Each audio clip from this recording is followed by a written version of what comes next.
अस्सलामुअलैकुम दोस्तों, देख लो तुम्हारे लिए बैग ही लेकर आया हूँ। पहले तुमको मैं 28 से 32 के कलर बताऊंगा। इसके बाद 34 36 में कई पैटर्न है ये बताऊंगा। देख लो, खाली 750 रुपए में जोड़ी। कितने में? 750 रुपए में। न मेरा भाई भाव फिक्स है। काउंटर पर आकर भाव की तो बात ज नहीं करने की।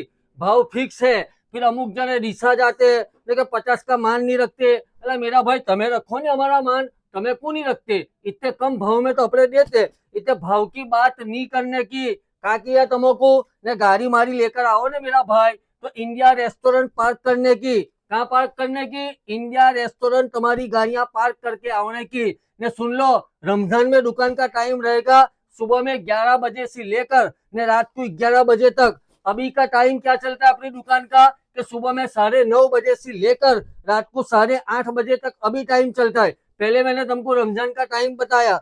डाउन शोल्डर टी शर्ट का देख लो। इसके संगात तुम्हें जोड़ियां लोगे ना मेरा भाई, तो खाली 750 रुपए में पड़ेगी। तो का किया तुमको कि एक नंबर जोड़ियां चीती हो ने, तो कोई भी जगह फाफे मारे वगैर, कहीं भी रखड़े वगैर, ने कहीं भी कटाए वगैर सीधे कहाँ चले आने का? MLA कलेक्शन में। अस्सलाम वालेकुम।